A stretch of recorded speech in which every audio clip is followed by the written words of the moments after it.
Good morning. Welcome to Coral Gables Congregational United Church of Christ. And well, we always like to say that no matter who you are or where you are in your journey of faith, you are welcome here. As always, we ask you to take a look at our bulletin. It has easily 3 or 4 pages worth of announcements. These are the activities that are happening in the life of the church within the next few days. Take it home to remind you of all the wonderful opportunities you have to participate with our community. We have a very full service, and a lot of different people are participating in different ways. I want to go ahead and first acknowledge and recognize Phyllis Bird, who's standing up here with her daughter, Atieno. Stand up for a second, Phyllis. Phyllis is a missionary, and she partners with the Global Ministries of the United Church of Christ to serve in Africa. And you will hear from her later on during the service. And then following the service, she will be in the Happy Horse Lounge, where she will then give her presentation there. Would you please help me in welcoming Phyllis?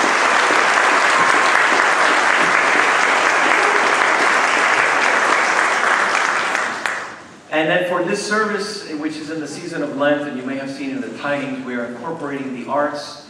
And for this particular Sunday, we're incorporating the art of pottery making. And I went out into the community, and with the help of Carol Craig, I found 2 potters. And I want them to stand up, Jeff Rogers and Laura Walker. They will be participating in this service. Won't you please help me in recognizing them?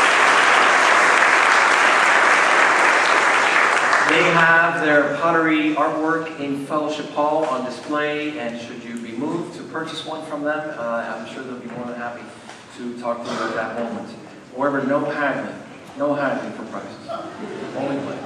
You can haggle all you want, they just won't pay attention to you.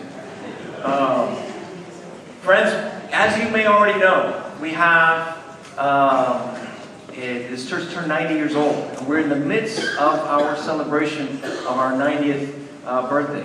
So 90 years ago, this church was getting together and having worship services, not in this space, at least not as of yet, but they were looking at this space as it was being built and constructed, and they were gathering in a home, and they were already organized as Coral Gables Congregational Church.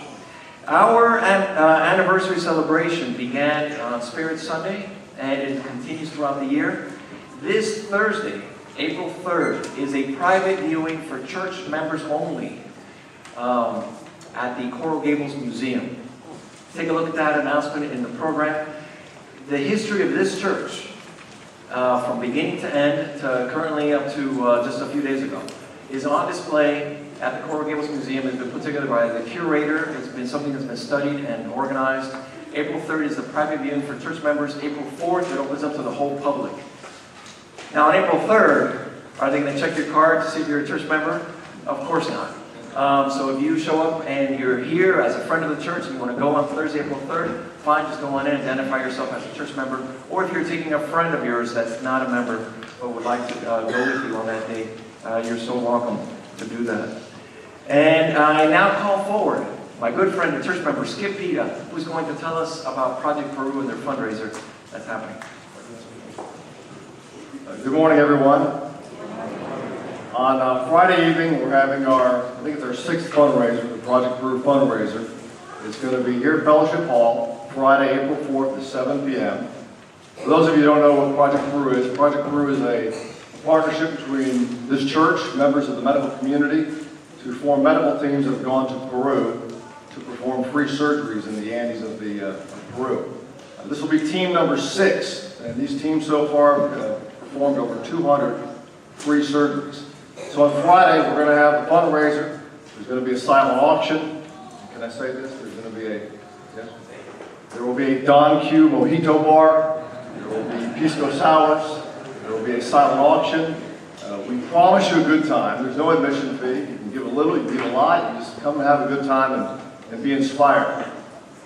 You'll learn more about the team that's going, and you'll learn more about the clinic with whom we partner in Peru.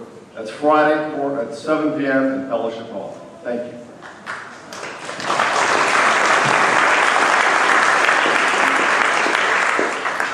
That, by the way, has my own personal endorsement. I always have a lot of fun at those. I now call forward Raul Hernandez, who's going to speak to us about PACT.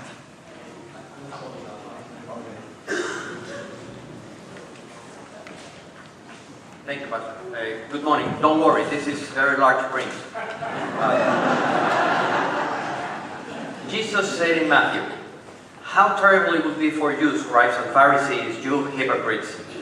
You give a tenth of your mint, dill, and cumin, but have neglected the more important matters of the law, justice and mercy and faith.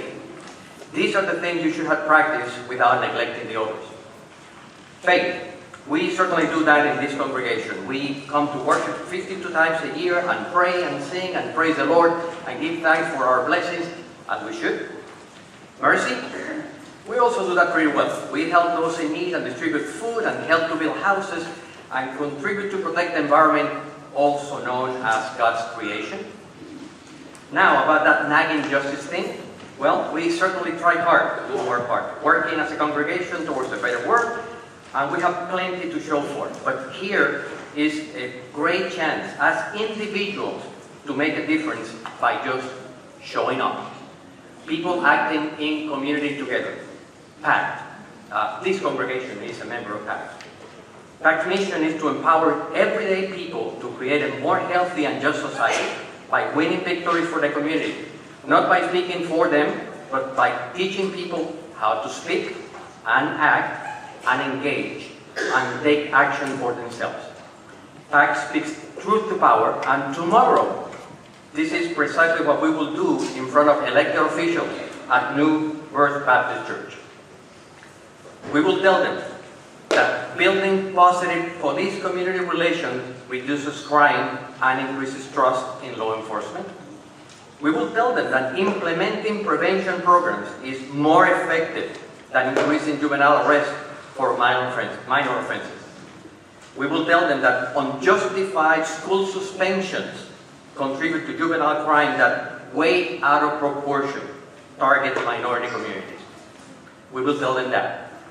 By showing up, we will tell them that. Just as Nehemiah called on the people of Israel to rebuild the walls of Jerusalem, we are inviting every one of you to show up at this once-a-year Assembly for Justice. So, if you think you're ready to listen to Nehemiah's call for action, please see me after the service. Thank you.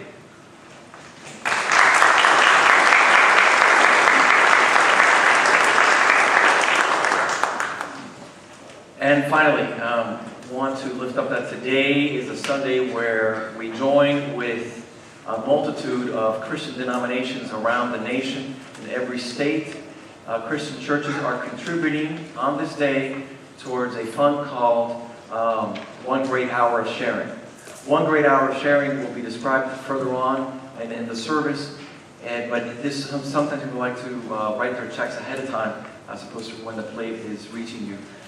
It is a wonderful opportunity for us as a church to be in community, not just among ourselves, not just with the communities around the county and the state, but also around the nation and invariably around the globe. So now, let us take a nice deep breath.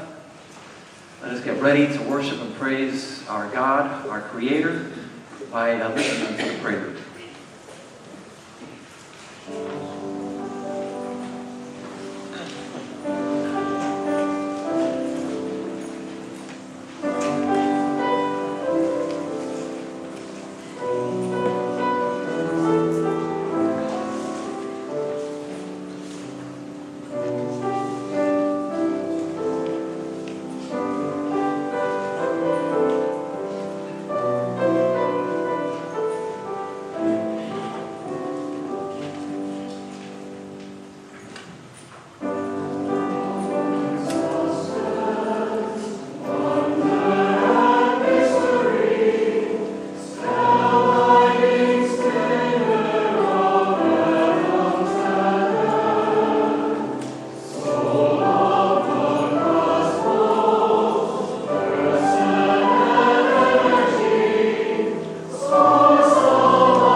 Please rise as you are able and join me in the call to worship. The God of creation calls us together. We come to the presence of the one who created us. God is not finished with us. There is more that we can be. We gather knowing that our life is in God's hands. God is molding us into the people God needs us to be. Like a potter shaping his clay, God is shaping our lives. That we may become the vessels of God's love. Come, Spirit of God, mold us and shape us for your will.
Forgiveness and new life.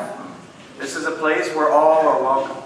Let us take a risk and greet one another as a sign of God's love and our mutual welcome by saying, "The peace of Christ be with you."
These words from the book of Genesis. At the time when God made the earth and heaven, before any grasses or herbs had sprouted from the earth, for our Creator God had not yet sent rain upon the earth, nor was there anyone to work the ground. The whole earth was watered by underground springs. God formed a man from the dust of the ground and breathed into his nostrils the breath of life. And the man became a living being.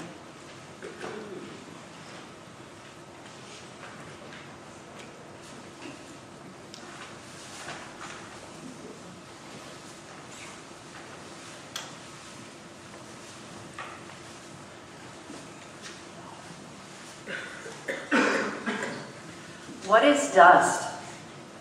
Just what exactly is that earthen material that so many of us keep out of our homes in an effort to be clean? At first glance, it seems to be a nuisance that has to be swept away. But add a little water and it gains potential. Add some motion and some friction and it may become a work of art. There is a spiritual grounding that happens when we work creatively with the earth. It is not a jolt of electricity or the great aha that will turn us into a sage, but rather it is more of a subtle shifting of our consciousness.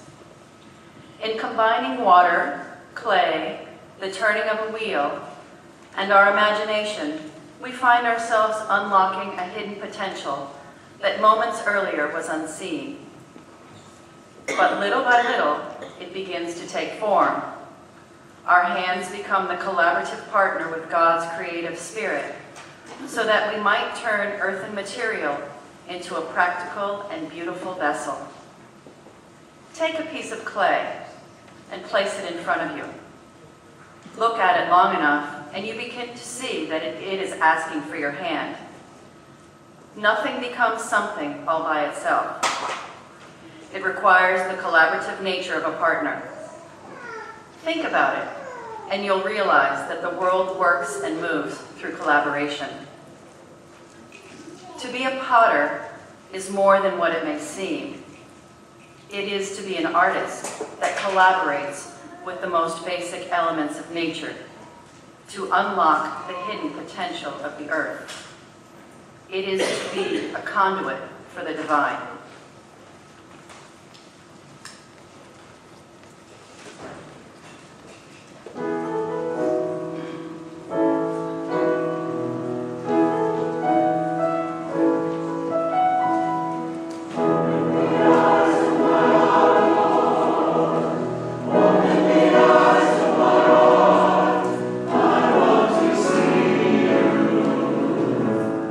I want to see you.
morning.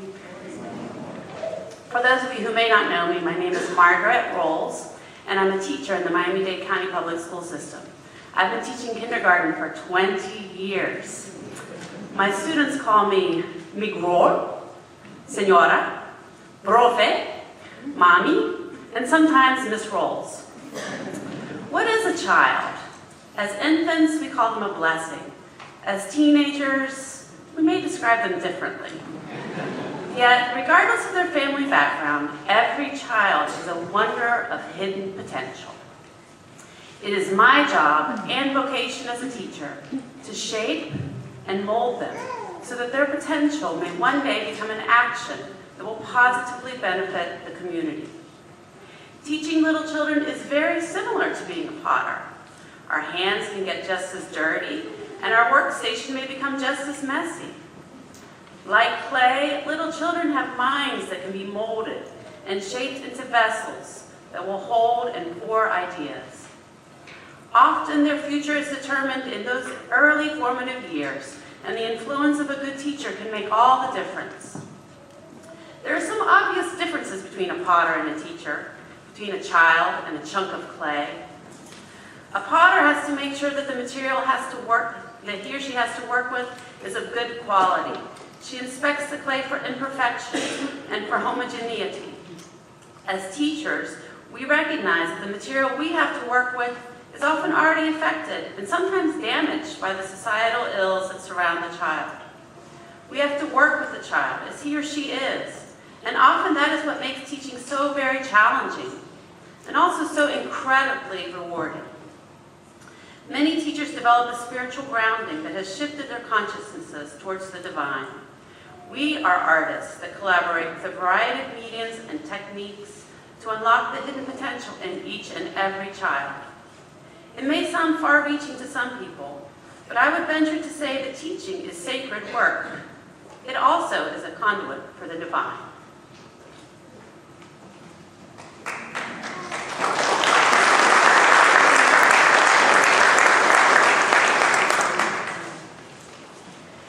Our second reading this morning comes from the Gospel of John, chapter 9, verses 1 through 12. This is actually a portion of a very large passage. And I'm going to encourage everyone, when you go back home, or maybe from your pew, if there's a Bible in front of you, to read the entire passage. It's about Jesus healing a young man that was born blind. And the passage we read today is only about the healing miracle. But then it goes on to describe the political turmoil that it created in the temple. And then after that it goes on further to describe how the young man wanted to meet Jesus and face him. And come with his own spiritual transformation. So let us now listen to this portion of this passage from the Gospel of John. As Jesus went along, he saw a man blind from birth. His disciples asked him, "Rabbi, who sinned, this man or his parents, that he was born blind?" "Neither this man nor his parents sinned," said Jesus. "But this happened so that the works of God might be known. As long as it is day, we must do the works of God who sent me. The time of darkness is coming when no one can work. While I am in the world, I am the light of the world." After saying this, he spit on the ground, made some mud with the saliva, and put it on the man's eyes. "Go," he told him, "wash in the pool of Siloam." The word means sent. So the man went and washed and came home, seeing. His neighbors who had seen him begging asked, "Isn't this the man who used to sit and beg?" Some claimed that he was. Others said, "No, he only looks like him." But he himself insisted, "I am the man." "How then were your eyes open?" they asked. He replied, "The man they called Jesus made some mud and put it on my eyes. He told me to go to Siloam and wash. So I went and washed, and then I could see. Where is this man, they asked him. I don't know, he replied. Friends, listen, God is still speaking. Thanks be to God.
The spirit of collaboration is essential in church work.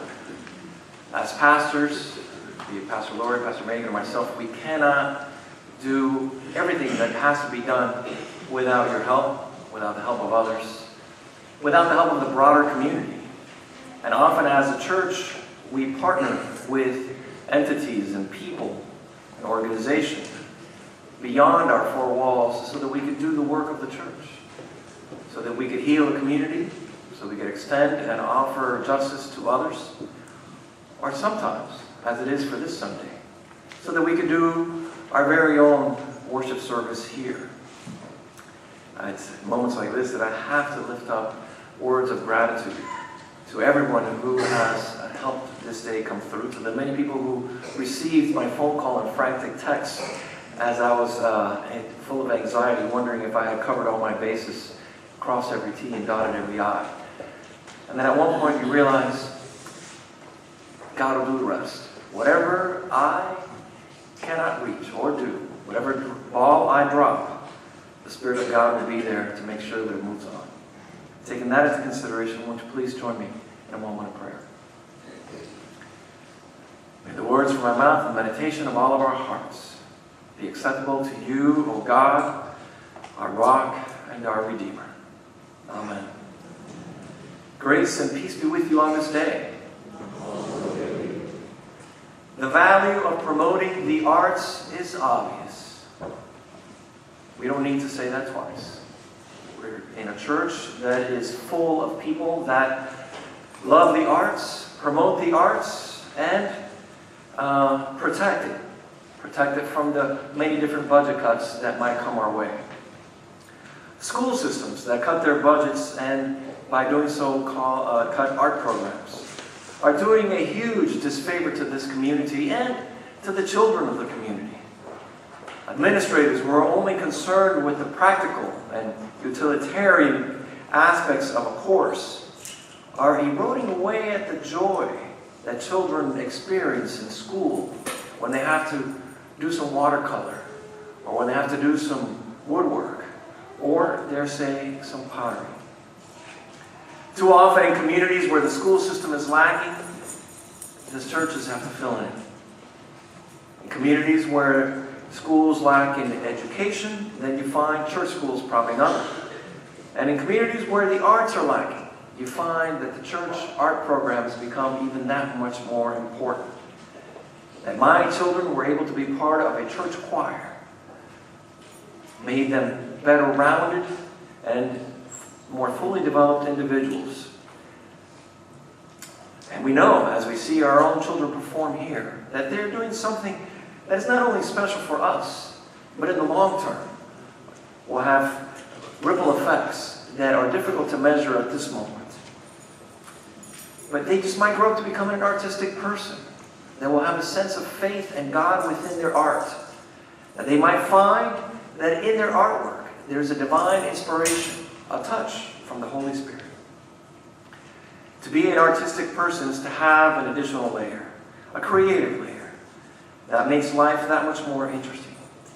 People want to know the history behind an artwork. People want to know the history behind the artist. What is the inspiration? How did he get there? I don't know about you, but I've yet to find a person who's interested in the history of my microwave oven. Appliances have their part in my home, and I couldn't have a home without them, but they're not the same. We pick up a piece of artwork, be it in Haiti or Peru or locally here in Miami, and we display it in our homes and tell people how this artist approached us, how the artwork got there. On this day, we are taking a look at pottery. God the potter. That is an image that is part of our tradition. It's been there for definitely all of the 20th century and earlier. God the potter shaping our earth in the book of Genesis. God the potter shaping our lives as we move through it. And traveling to third world countries, the artist vendor is part of the landscape. And there are people who are potters in third world countries and have to sell their pottery in order to survive. It's not just a hobby. It is their livelihood. So when you enter a pottery store in Palestine, in the West Bank, you have to treat it gingerly because it's more than just something that a machine may have created. It is a handmade piece of artwork that keeps their livelihood and their family going from week to week. Pottery is a signature art of the Palestinians, and it's the main industry of Jericho and other West Bank towns. In the city of Hebron, right outside the gate that leads to the Jewish quarter, there's a pottery store where the potter has his wheel in the open for all people to see. One of the men in the delegation that I was a part of on that trip to the Middle East is also a potter, Martin Kircher. He's a retired banker, but in his retirement he took up pottery. And he struck up a conversation with the potter there. And lo and behold, this poor peasant Palestinian potter spoke English. It's amazing the number of people that speak English around the world, and you could speak with them. And they developed a bond from potter to potter.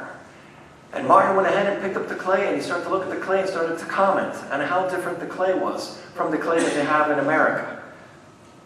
And then the Palestinian asked him, "Do you work the wheel?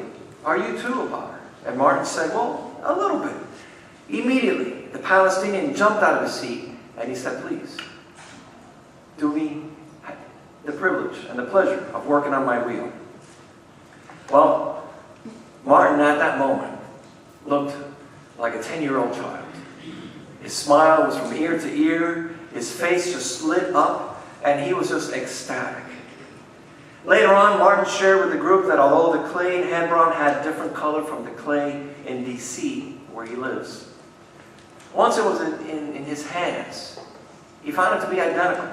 Once he started to work it and move through it, he couldn't distinguish it from the clay that he has here in the States. Now, I'm not a potter, nor do I want to pretend to be one. But it makes sense to me that clay from different parts of the world would have visual differences, but similar texture. After all, they do come from the same planet Earth. Earth to earth, dust to dust, clay to clay, pottery to pottery. The same could be said of us as people. We may hold on to our visual differences, we may hold on to our cultures.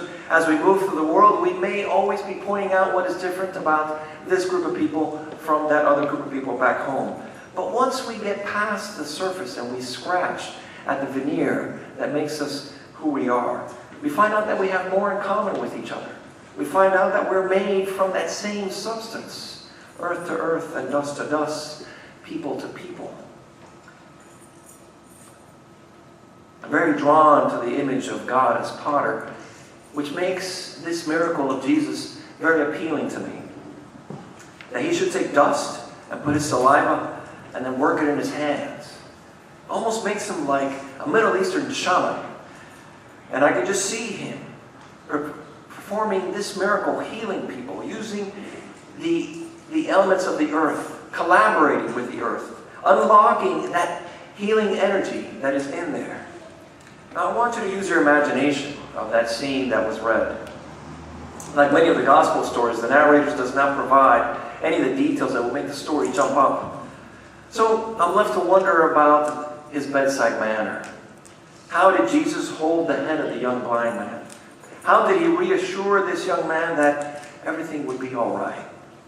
How softly did he speak to the young blind man and he told him to go to the pool of Siloam? So let's talk about that pool for a second. The pool of Siloam was a well-known pool in Jerusalem. And it was within a few steps of the Temple Mount. This pool was used for ritual bathing and as a source of drinking water for the first century Israelites that lived in Jerusalem. The pool was fed by a spring called the Gihon Spring, and it was built by King Hezekiah, a good 7 centuries before the birth of Christ. Archaeological excavations uncovered the pool in the year 2004 and showed that it was a central landmark for that first century community. So now the story begins to take a different shape.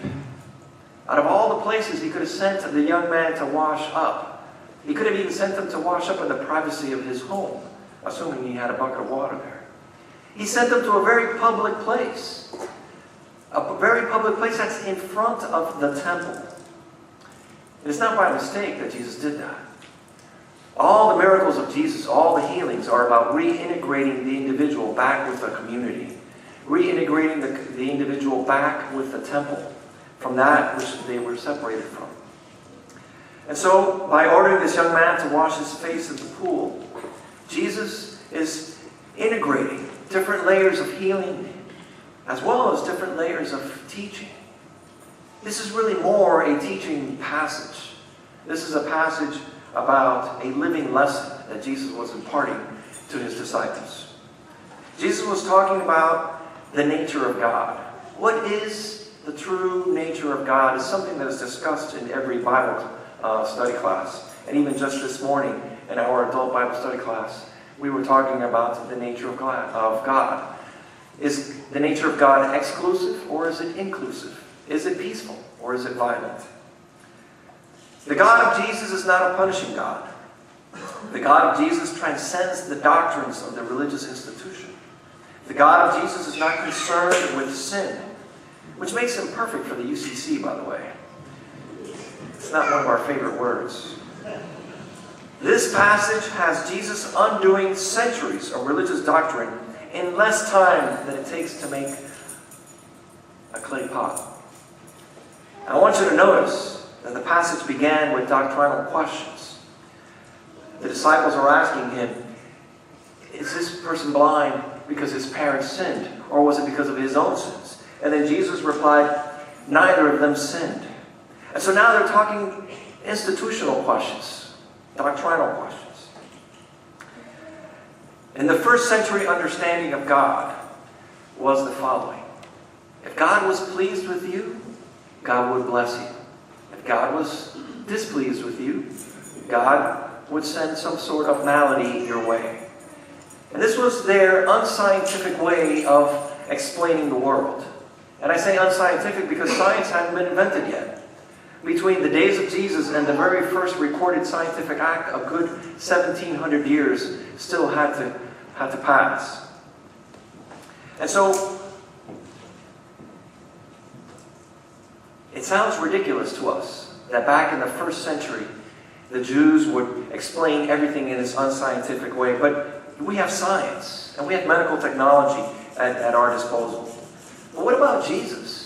Jesus was a man of his time. Jesus was a part of that first century world. He didn't have science either. How come he could see the true nature of God? For Jesus, this explanation of why a person will be born blind was ridiculous. And he set up a cross to completely dissolve that theory. I am convinced that it's with this healing in the Gospel of John that Jesus became a threat to the established institution of the temple in first century Jerusalem. For you see, this did more than reshape a doctrine. It completely shattered the temple's image of God. The temple was able to control the people by using an image that evoked fear. They would control the people by saying, you follow these laws, or else God will get you. If you go ahead and remove that image of God, you are removing the temple's ability to control the people. More importantly, it begins to reshape a new image of God that the temple cannot control. And this is a God that does not need the temple. If we were to continue on reading, we would see that the gospel narrative not only describes the healing of the young blind man, but then all the political turmoil that it created. And then afterwards, how the young blind man was left confused, wanting to find Jesus for himself. Like a potter, Jesus was molding a new image of God for a new era. And it's been 20 centuries since Jesus reshaped the nature of God. And there are still people who are holding on to that first century view, preaching that sins of the few will be passed down to the many. It's been 20 centuries, and there are Christian leaders whose theology is closer to that of a first century Jewish priest than it is to Jesus, the man that they choose to follow.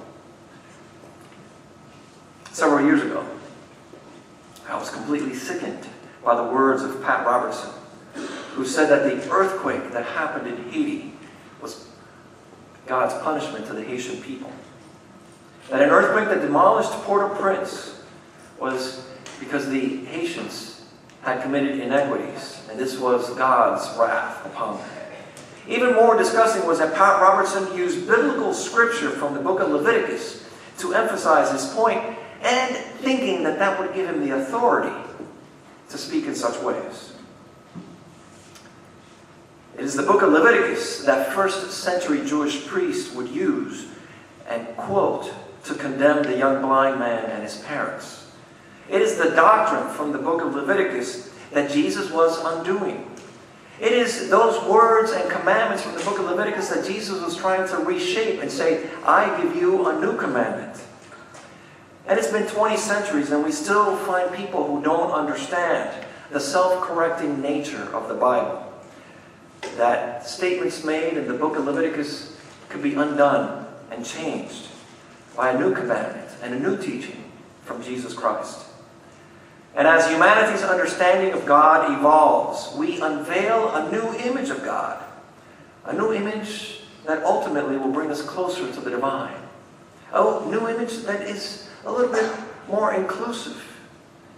Inclusive of all people, male and female, of all nationalities, and of all languages. It is this passage from the Gospel of John that screams out to Pat Robertson and to all Christians that are stuck in a pit of bad theology that the God of Leviticus is not the God of Jesus. It is this passage that opens up a new pathway to understand the true nature of God. Now, how many of us are still holding on to the God of Leviticus? I don't see any hands going up. And if you were to ask this question outside of this room, I don't think you would get any hands either. But truth be told, there are more people who unconsciously are still following the God of Leviticus. There are more people who, in their way of living, in their way of dealing with others, have the theology from the God of Leviticus. And you have to ask yourself, why? Does it make it easier? Well, I guess so. It does make it neater. You can structure your world and your lives around the laws. You can make everything nice and clean. There's a rule and a regulation for everything. Too many people are still promoting a God of order. And I hear it in their arguments. And they dictate how things ought to be done.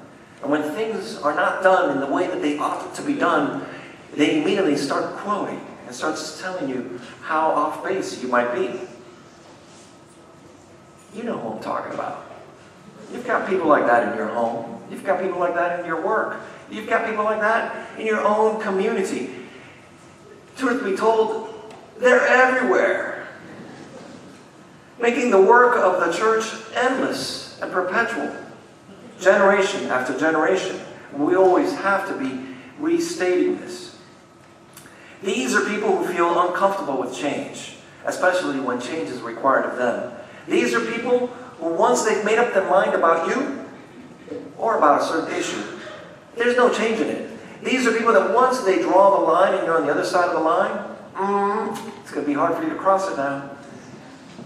I have to tell you, I have a cousin who fits in this category. And her name is Cookie, because they call her Coquita. And to tell you the truth, I don't really know her real name. For the life of me, if you were to ask me what is her real name, I don't know that I'll be able to tell you, because like a good Cuban family, she had to be given a nickname that completely took over her real name, her given name. And nobody calls her by her given name ever. Well, Cookie is a delightful woman on most days. God help you should you get on her bad side. You better run if you've made it on her naughty list.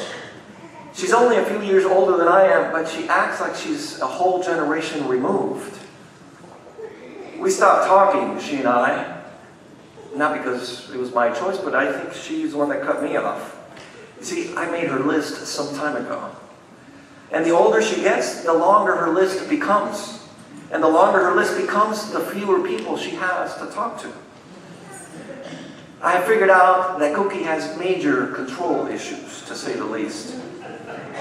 The more the world changes, the more uncomfortable she becomes. And I realized a few years ago that she too is a victim of bad theology. Well, there's probably some faulty DNA at work there. There's probably some little personality disorder going on. Nothing that a pill wouldn't help. However, I do think that there's hope. There's hope for Cookie.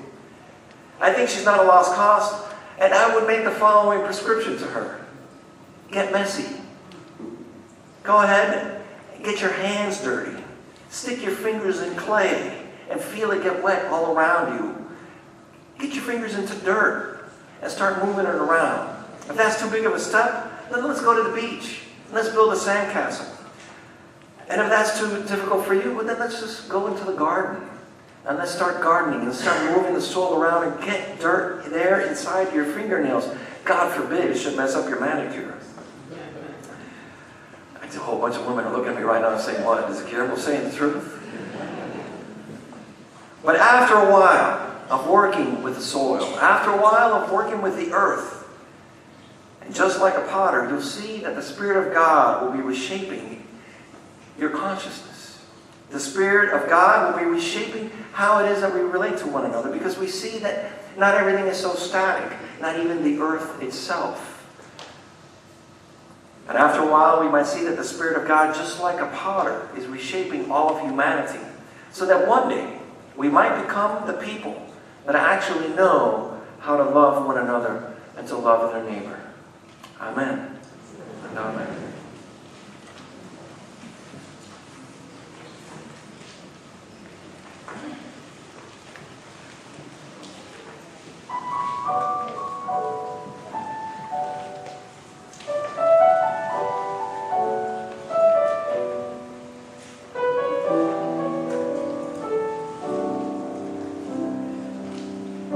Be still and know that He is God.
are but clay in the potter's hands. Transform our lives, O God, and make us yours. We are guilty of becoming rigid in our thinking. Our way of thinking has become dry and brittle. Soften us, O God, with your moist Spirit. Help us to understand that faith is not ideology, but rather a relationship with the divine that we hold sacred.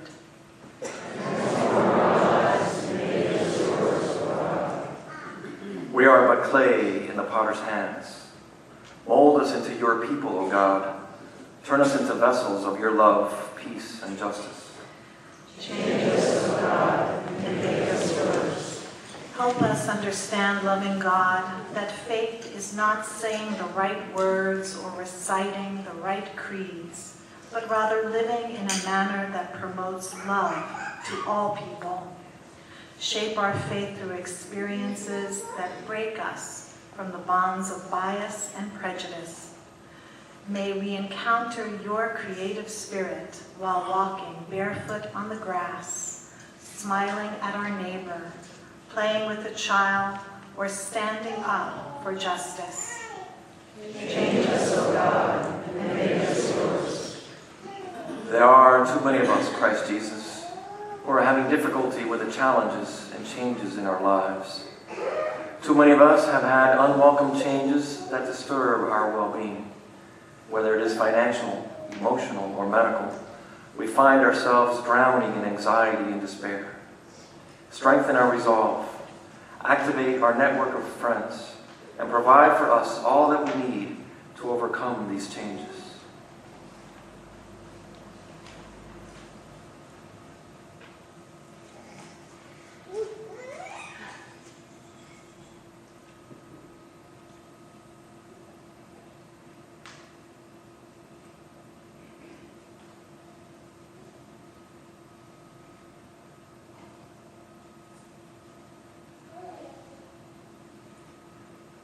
All this and more, we pray in the name of Jesus the Christ.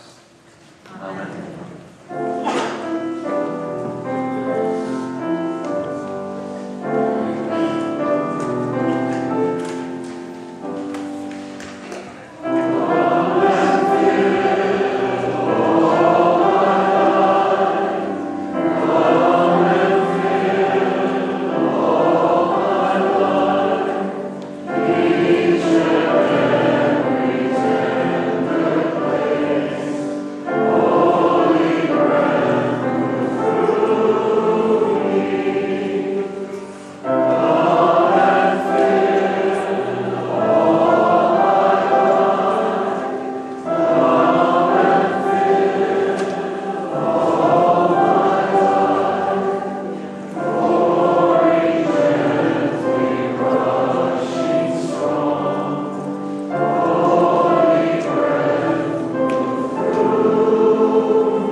So some of us didn't have to travel very far to be here today. It may have taken us just a few minutes by car, and some of us a few minutes by foot.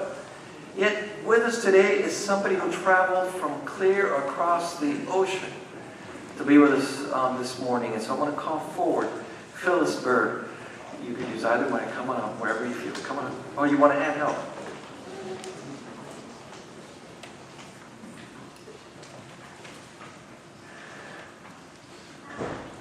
I traveled from Nairobi all the way to the Ivory Coast to wait on a cargo ship that I was told that would take me to Liberia.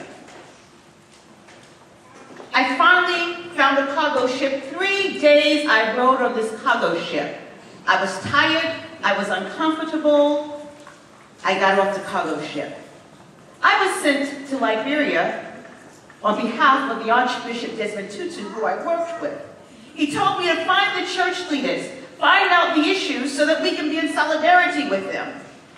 The church leaders were not in Monrovia because Monrovia's airport had left and they had all fled from Monrovia. They told me that perhaps they would be in Buchanan. I docked in Buchanan, and when I got off the cargo ship, a young man, looked to be about 8 years old, came up to me. He held an AK-47 to my head and said, "Why are you here? What is your purpose?" I wanted to say to him, "Really?" After 3 days eating with these people on this cargo ship, really? But I knew that he was drugged. I knew that he was serious. I knew that I couldn't just push him away. I found myself in Liberia for several months because the airports was closed. The country was divided into 3 countries. A warlord had that particular country.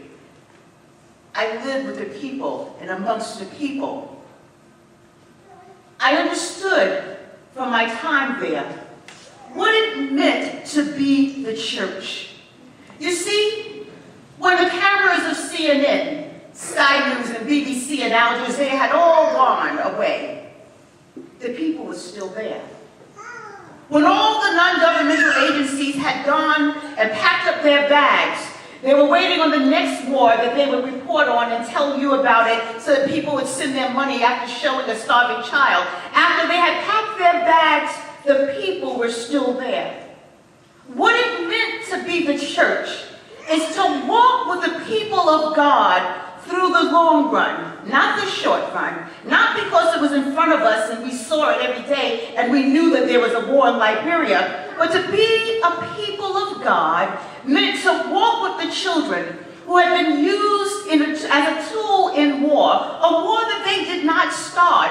And 20 years later, this 8-year-old would be the person in power, and how do we deal with this psychological trauma that he had gone through? To be the church is to be there for those young people. To be the church meant to be with the women. When war was a weapon, when rape was a weapon of war, and they had lost their dignity because they were raped during that war, because they were used at that time, to walk with the women and help to be a part of the healing process meant to be the church. To be the church meant to be the body of Christ and to live out the value system of God. It meant life. It meant to love like Jesus loved. It meant to be there to improve the conditions of the people. It meant to fight the conditions that cause injustice. It meant to enthusiastically praise. That's what it meant to be the church. And I just want to say to you, thank you so very much for allowing me, through your sharing, through 1 great hour of sharing, through your prayers, to be the eyes, the hands, the feet of you in Africa. As I shared with you, I served with Archbishop Desmond Tutu in the area of peace and reconciliation. I'll tell you a little bit more if you come to lunch what I'm doing now. But I'd like to say to you while you're sitting here, thank you so very much for your sharing. Thank you for your prayers, because I understood that when the child had the AK-47 to my head, it was the prayers of the people of God that prayed for the people all over the world that I felt it, and I was safe, and I was able to come home to my family. It was because of the prayers of the people of God that the women rose up in Liberia and said enough is enough, and brought some sense of stability to that country. It was because of your prayers and your standing with the people of God. So thank you so very much for allowing me to share. I was told by your pastor I should make myself at home, and that means to preach and talk for about an hour or 2.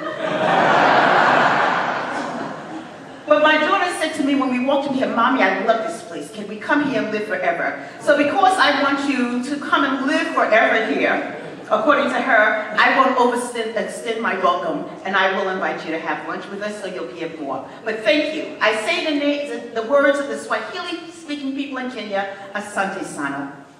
I say in the words of one of the ethnic groups in Kenya, Ero Kamano, which is another way of saying thank you so very much for being the people of God that you are, that allows me to serve you. I'm not doing the work. I'm not such a good person. It is you that's doing the work, that allows me to do the work in Kenya. God bless you.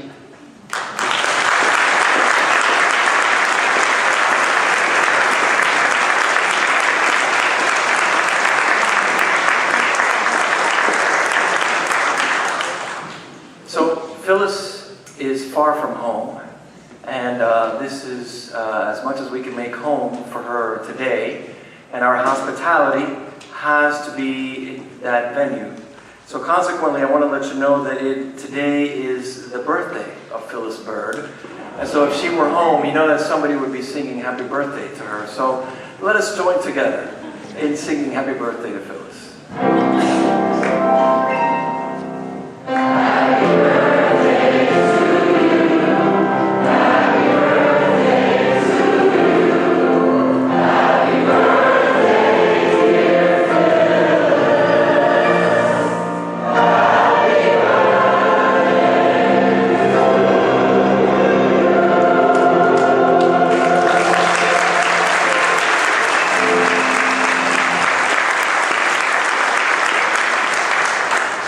Also, if she were home, every person that sings happy birthday gives her $20. So afterwards, we may see her for that gift.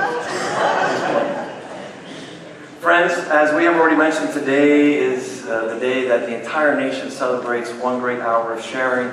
It is a way of collaborating together as one great sisterhood of churches to do the work that we all find to be very important, but that somehow or another we may not be able to do at that time, in order to be prepared for disasters and for emergency relief that demands immediacy. One great hour of sharing is a fund that allows for our church to be in communion and in community with all of the other Christian churches to provide for those who most need it in their time of peril. Will the ushers please come forward to receive the morning offering?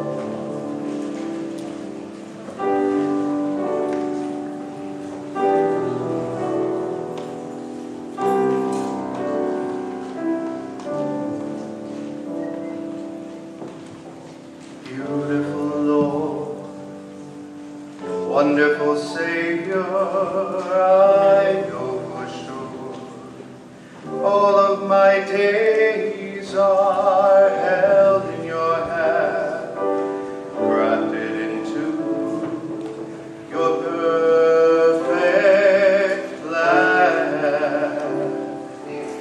You gently call me into your presence, guiding me by your Holy Spirit. Teach me, dear Lord, to live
holy and sacred God, we give thanks for the comfort of our homes and safety in our community. But we know that many people are lacking these basic necessities. So we offer these gifts in the hope that they may help shape the world into a place of love and kindness, promoting safety and security for all. In Christ's name we pray. Amen.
Messy, and you feel that you're being spun around just a bit too much, it might be God the potter reshaping you. It might be God the potter turning you around so that you might become a closer version of what God intends for us to be. May you leave from this place knowing that the love of God, the peace of Jesus Christ, the fellowship of the Holy Spirit, and the creative art that flows through us all is with us. May you go in peace. Amen.